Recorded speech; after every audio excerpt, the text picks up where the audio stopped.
Hello everyone. So today I'm with a new chapter of class 11th NCERT. हम ये start करने वाले हैं, इसका ओवरव्यू पढ़ेंगे। चैप्टर का जो नेम है वो मदर्स डे है। मदर्स डे मदर की इम्पोर्टेंस के बारे में मेनली इसमें बताया गया है कि मदर के जो हम हाउस होल्ड कोर्स हैं उसको हम बिल्कुल भी वैल्यू नहीं करते हैं, और वो बहुत ही हमारी कंट्री में भी और इवन हमारे जो फैमिलीज हैं उसमें भी बहुत एक मीनियल सा काम माना जाता है कि घर का काम तो कुछ होता ही नहीं है। बट एक्चुअली इसमें दिखाई गई है एक इम्पोर्टेंस जिसमें एक मदर अपने लिए एक स्टैंड लेती हैं। So let's start with it. Mother's Day a play by J B Priestley. Mother's Day जो प्ले है वो प्रिस्ली के द्वारा लिखा गया है, और इसमें एक मदर का स्टेटस शो किया गया है कि मदर का एक्चुअल में स्टेटस क्या होता है घरों में। उसको वैल्यू नहीं की जाती है, उनके बच्चे उनकी वैल्यू नहीं करते हैं, उनके हस्बैंड उनकी वैल्यू नहीं करते हैं, बस उनको एक सर्वेंट ही समझा जाता है, इससे ज़्यादा और कुछ नहीं। प्रिस्टली जो है बहुत ह्यूमरसली, मतलब एक फ़नी तौर पे वो एक्सप्लेनेशन देते हैं कि जब ये स्टार्टिंग होती है मिसेस पियर्सन से। मिसेस पियर्सन इसमें एक कैरेक्टर है जो कि मदर हैं और 40s की एज में हैं, और अपने राइट्स के लिए वो लड़ती हैं, और उसकी फैमिली कैसे रिएक्ट करती है ये इस चैप्टर में बताया गया है। मिसेस पियर्सन जो है अपनी उनको फैमिली से बहुत लगाव है, जो एक मदर को या एक वाइफ को ऑब्वियसली होता ही है, और वो दिन रात काम करती हैं ताकि उसकी फैमिली को किसी भी चीज़ की दिक्कत ना हो। लेकिन वो अपसेट हैं कि उसकी फैमिली उनको कैसे ट्रीट करती है, उनके बारे में उनका कोई ख्याल नहीं रखता, और ऑब्वियसली उनको कोई रिस्पेक्ट भी नहीं देता है। सारा दिन घर का ही काम करती रहती हैं, और इवनिंग में भी जब बच्चे आते हैं या हस्बैंड आते हैं तो ऑब्वियसली उनको उन्हीं के काम में ही उनकी डिमांड्स को ही पूरा करती रह जाती हैं। वो नहीं चाहते हैं कि कुछ भी ऐसा बुरा हो या वो अपने राइट्स के लिए बोलें, बट वो ऑब्वियसली थोड़ी सी उनकी अटेंशन और रिस्पेक्ट चाहती होती हैं।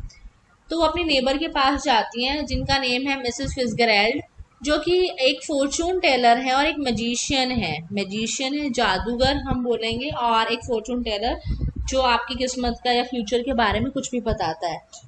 और मिसेस फिजर ग्रैंड जो हैं वो एक प्लान के साथ आती हैं। वो कहती हैं कि हम अपनी बॉडीज़ की जो है बॉडीज़ को एक्सचेंज कर लेती हैं, मतलब जो मिसेस पियर्सन की बॉडी है उससे फिजग्रैल्ड की बॉडी को एक्सचेंज करा जाता है, और उस तरीके से वो उनको लेसन सिखाएगी, मतलब एक ऑब्वियसली एक सबक सिखाएगी।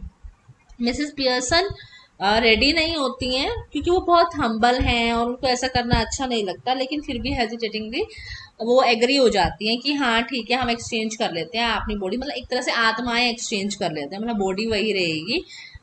तो मतलब लेकिन आत्मा किसी और की होगी। ठीक है, तो मिसेस पियर्सन है ना वो श्योर नहीं थी, बट फिर भी कहती है फिट्जगेराल्ड को कि अगर हाँ उसको बॉडी तो वापस मिल जाएगी ना, तो कहती है हाँ मिल जाएगी।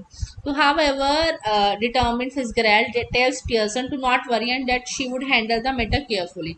और वो कहती है मिसेस पियर्सन को कि आप चिंता ना करो, वो उस मैटर को बहुत अच्छे से हैंडल करेंगी। तो वो पियर्सन के घर चली जाती है पियर्सन की बॉडी के साथ, लेकिन हाँ एक्चुअल में क्या है वो फिट्जगेराल्ड है, लेकिन जो उनका अटायर है वो मिसेस पियर्सन वाला है। तो जैसे ही वो घर में घुसती हैं वो ऑब्वियसली उनको सबक सिखाना चाहती हैं उनके बच्चों को, और ताकि वो फ्यूचर में कोई ऐसी बेकार की हरकतें ना करें। मिसेस पियर्सन जो कि फिट्जगेराल्ड सोल उनकी आत्मा है, वो स्मोकिंग स्टार्ट करती हैं, और बहुत ही कॉन्फिडेंटली, ये नहीं कि बहुत हेजिटेटिंगली, बहुत हेजिटेट होके स्मोकिंग कर रही हैं, बहुत इजीली कंफर्ट जोन में आगे बिल्कुल चिल होके वो सिगरेट मतलब स्मोकिंग करने लग जाती हैं। थोड़ी देर बाद उनकी बेटी आती है डोरिस पियर्सन, और आती हैं और देखती हैं मतलब जो चाय मांगती हैं और कहती हैं कि मेरी ड्रेस कहाँ है। मिसेस पियर्सन कहती हैं कि वो डोरिस की मदर हैं, ना कि कोई नौकर है। वो अपनी माँ को देख के इतनी हैरान हो जाती है कि ये स्मोकिंग कर रही है और उसने चाय भी नहीं बनाई, उसकी ड्रेस तो अभी तक रेडी ही नहीं थी। डोरिस कहती हैं कि उनको बाहर जाना था ना चार्ल्स स्पेंसर के साथ। ठीक है, और उसकी मदर कहती है तुमको इससे कोई अच्छा बंदा नहीं मिलता क्या, इससे बेटर कोई पर्सन नहीं मिलता। तो डोरिस को ये बहुत बुरा लगता है और वो रोते रोते चली जाती है। फिर उसके बाद जो उनके बेटे आते हैं सिरिल पियर्सन, उनके साथ भी एक बहस हो जाती है, और वो भी बहुत हैरान होते हैं अपनी मदर को देख के, और उनके साथ आर्ग्यूमेंट हो जाता है। और जब उनकी मदर जाती हैं तो मतलब कि मदर जाती हैं एक ड्रिंक लेने अपने लिए, खुद के लिए ड्रिंक पी रहे हैं, स्टाउट जो ड्रिंक है पी रहे हैं। तो बच्चे जो हैं डोरिस और सिरिल डिस्कस करते हैं कि मम्मा का बिहेवियर कुछ अजीब ही हो गया है, पता नहीं कैसे बिहेव कर रहे हैं। तो डोरिस जो है वो लगता है कि उनका मतलब सर टकरा गया, कहीं चोट वोट तो नहीं लग गई है उनको।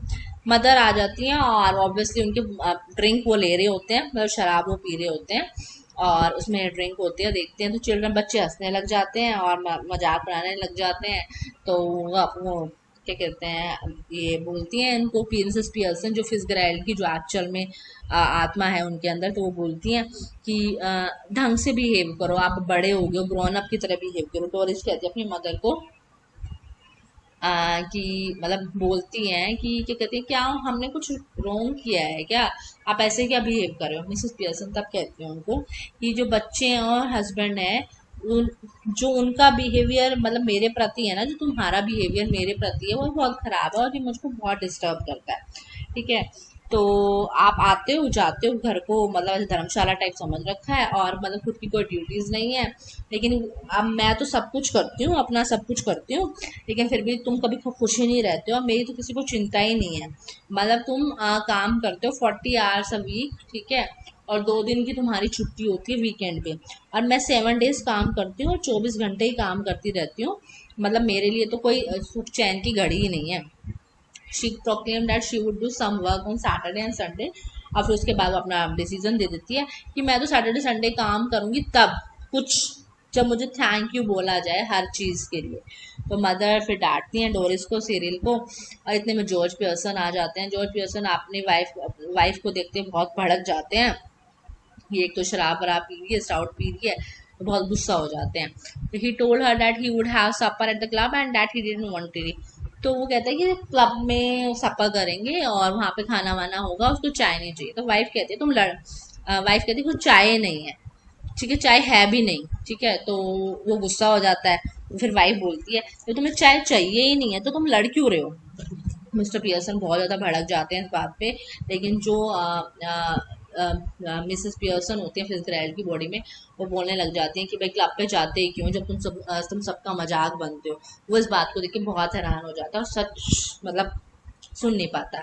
सिरिल भी अपनी मदर से गुस्सा होता है, लेकिन फिर भी पापा को अपने ही बोलता है कि हाँ ये सच ही है कि जब सबका सब मजाक ही उड़ाते हैं क्लब में, then why do you go there.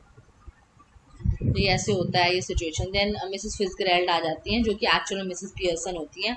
Mrs Pearson जो कि एक्चुअल में मिसेस फिट्जगेराल्ड होती हैं, डैड की ना, वो सब पे आंखें रख रही, सबको देख रही थी, बट सब चीज़ें ठीक हैं। मिसेस पियर्सन जो कि मिस फिट्जगेराल्ड की बॉडी में होती है, रिक्वेस्ट करती हैं कि उसको अपनी बॉडी वापस दे दो। और मिसेस पियर्सन जो है वो कहती हैं कि मैं एक शर्त पे दूंगी, जो एक्चुअली मिस फिट्जगेराल्ड है उनकी बॉडी में, एक शर्त पे दूंगी कि अगर तुम पूरी फैमिली के साथ सॉफ्टली बिहेव नहीं करोगे। तो वो एक दूसरे की मतलब ओरिजिनल अपनी बॉडीज में एंटर करती हैं।